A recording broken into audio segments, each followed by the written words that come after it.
Why do they only seem to want me when it's convenient?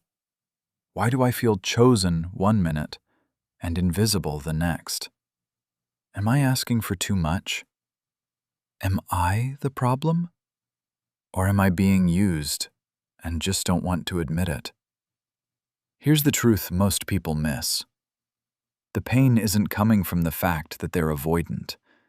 The pain is coming from the fact that you're being asked to give real love inside a dynamic that may not be real at all. And you need to hear this. You are not needy.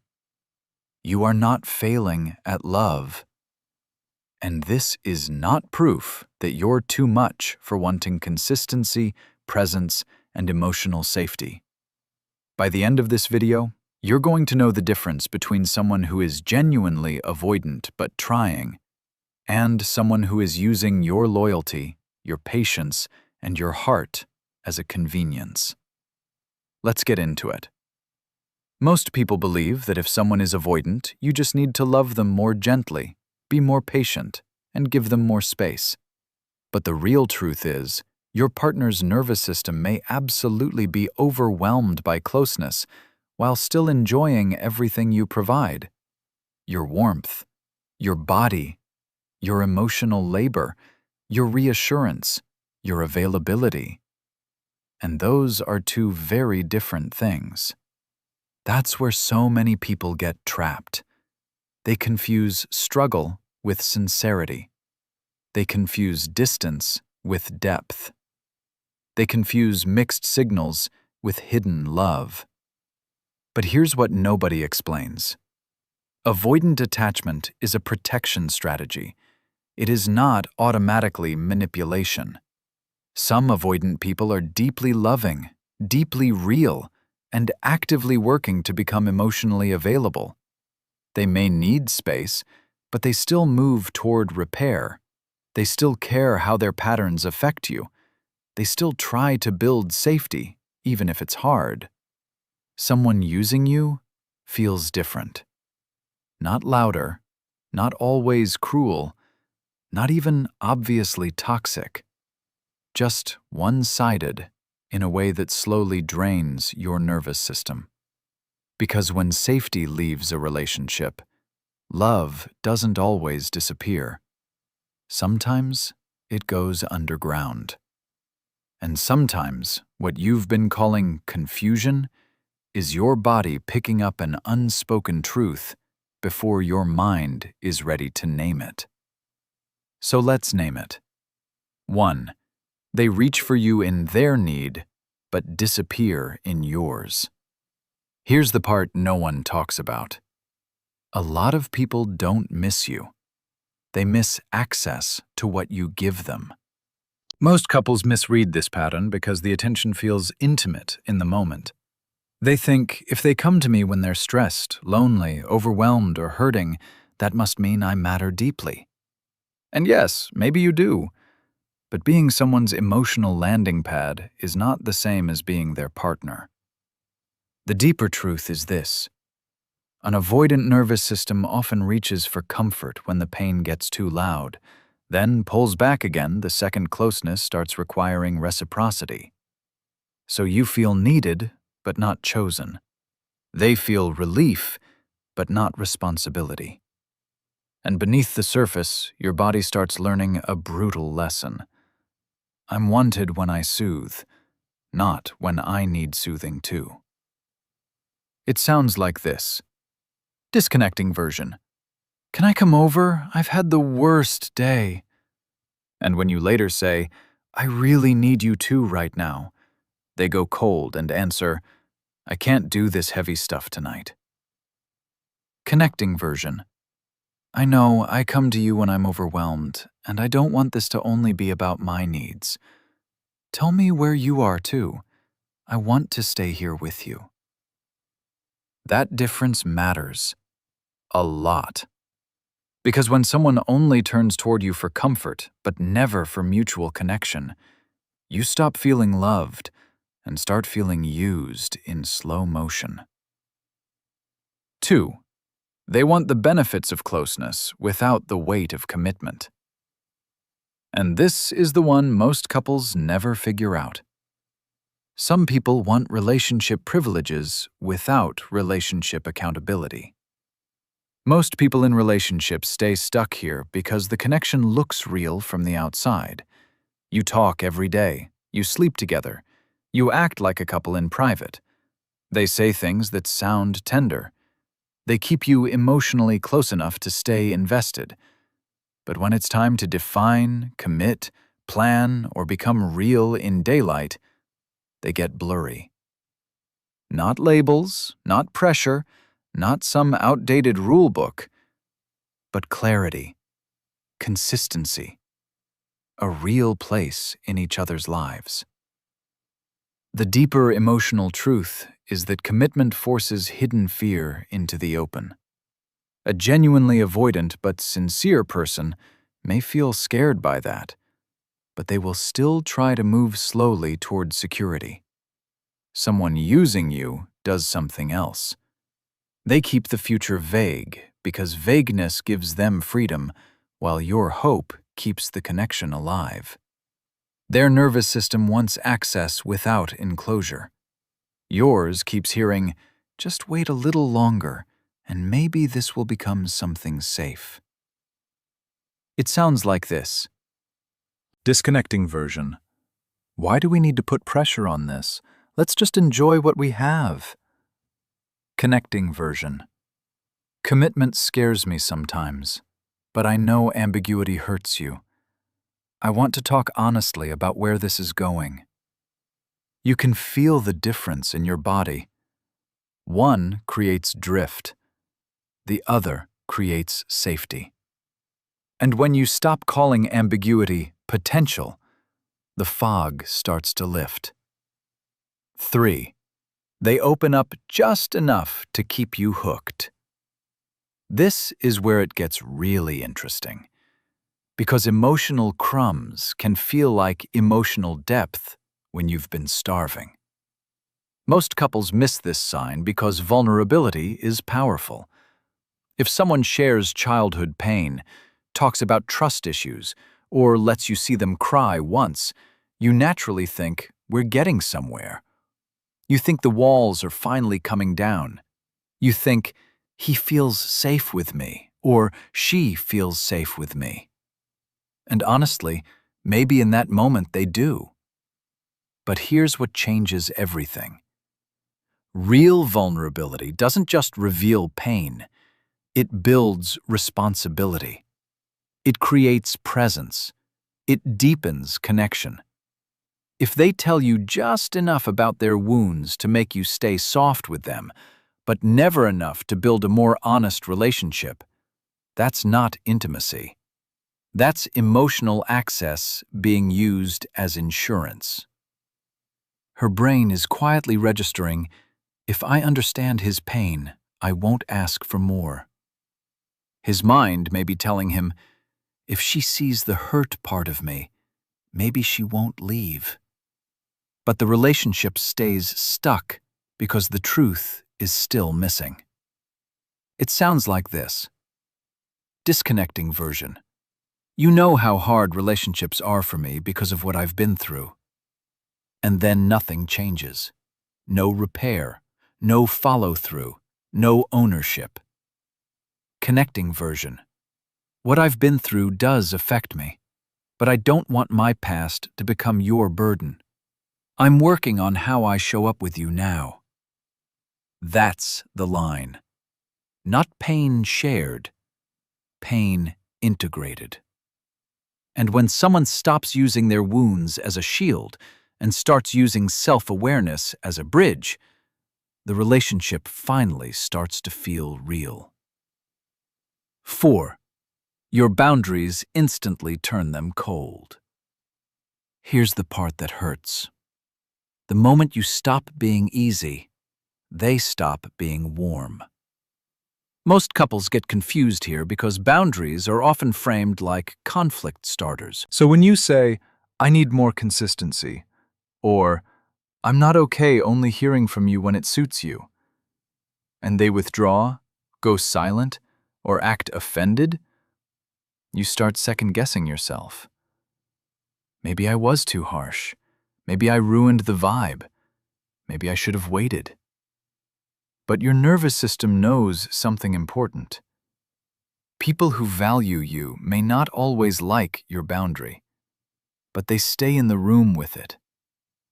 Someone using you experiences your boundary as a threat because it interrupts the convenience, not because you're cruel, not because you asked for too much, but because your clarity exposes the pattern. And your body feels it immediately, like a room going cold, like warmth being revoked.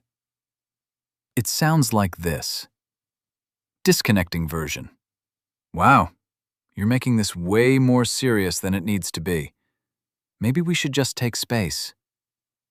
Connecting version. I feel defensive hearing that, but I also get why you're saying it. I don't want you carrying this alone. That response tells you everything. One punishes truth. The other makes room for it. And when your honesty stops being treated like an attack, that's when the walls between you start to come down without either of you having to force a thing. 5. The relationship only moves because you carry it. Man, this one is brutal because it doesn't look dramatic. It just slowly makes you tired. Most people in relationships don't notice this at first because effort can look like love.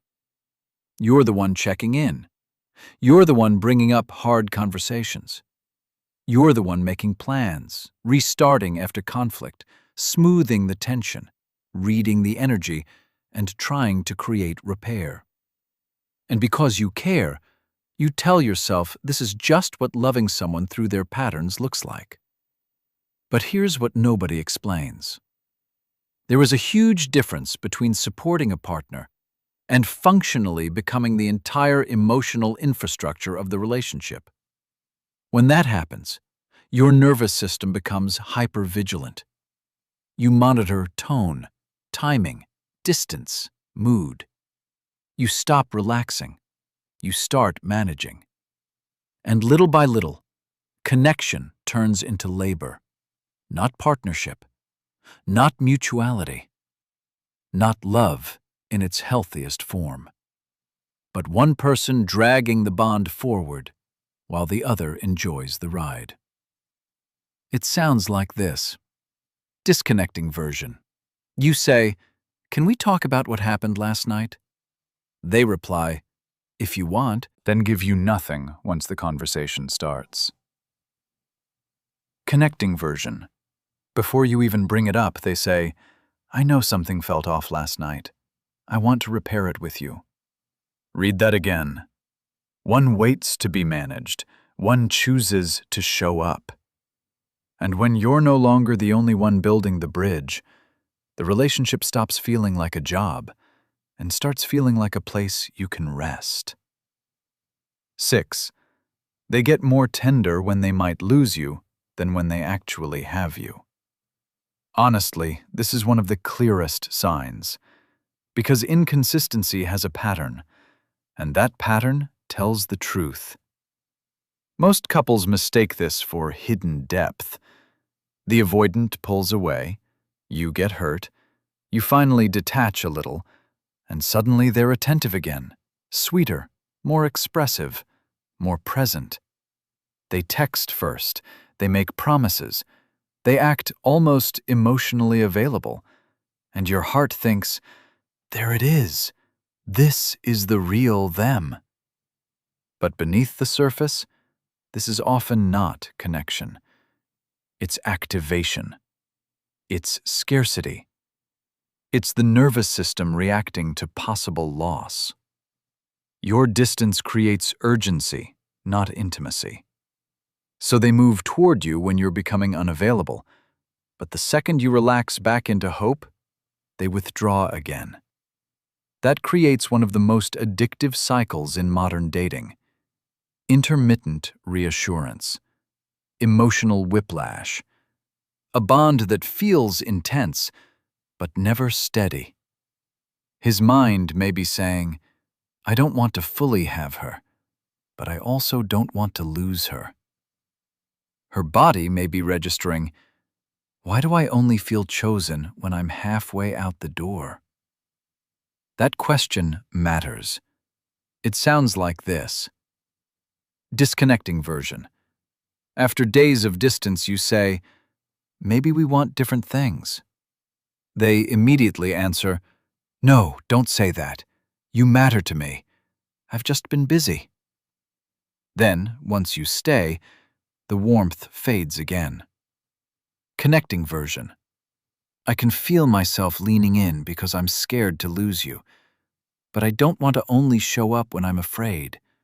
I want to become more consistent, even when things feel calm.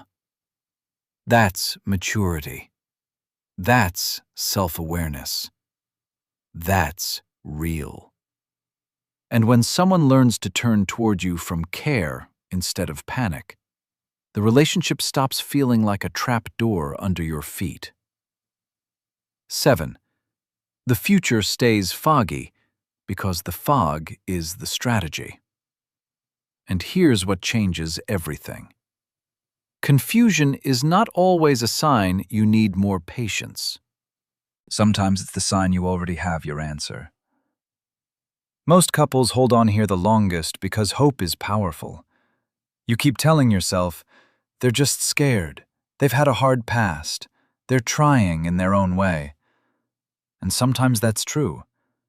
But if months go by and nothing solidifies, no conversations deepen, no patterns repair, no clarity arrives, then the future is not unclear by accident. It's being kept unclear. That's what makes this so painful. Because ambiguity is like scar tissue. It forms slowly over 100 small moments that never get repaired. A canceled plan here, a vague promise there, a late night miss you with no daytime follow-through, a soft voice with no real movement. And the whole time, your nervous system is living in the unspoken. Not because you're irrational, not because you're impatient, but because people feel uncertainty in their bodies before they can explain it in words. It sounds like this. Disconnecting version. I definitely see something here. Let's just not force it. We'll see where it goes. 6 months later, you're still in the same place. Connecting version. I don't have every answer yet, but I can tell you what I'm building with you, what I'm available for, and what steps I'm willing to take next. That is the difference between delay and direction. And when you finally stop calling permanent ambiguity a temporary phase, you stop abandoning yourself just to keep someone else comfortable. So if you recognized your relationship in this video, hear me clearly. This is not about becoming colder. This is not about playing games. And this is not about punishing someone for being avoidant. This is about becoming someone who no longer confuses longing with connection, inconsistency with depth, or being needed with being loved. This is about becoming the kind of partner who can stay warm without staying blind, who can stay compassionate without self-abandoning, who can tell the difference between someone struggling to love and someone benefiting from your love without truly protecting it. Because these aren't just red flags. They're invitations. Invitations back to yourself. When you internalize this, you stop chasing clarity from people who are committed to keeping things blurry. You stop over-functioning for relationships that only survive on your labor, and you start turning toward what is mutual, what is emotionally available, and what actually feels safe in your body. If this hit home, let it hit all the way home. Leave a comment with the word clarity if you've ever had to learn this lesson the hard way. And if you want more honest conversations about attachment, connection, and real love, subscribe and stay close. Because real intimacy doesn't begin when someone finally stops confusing you. It begins the moment you stop confusing being chosen occasionally with being loved consistently.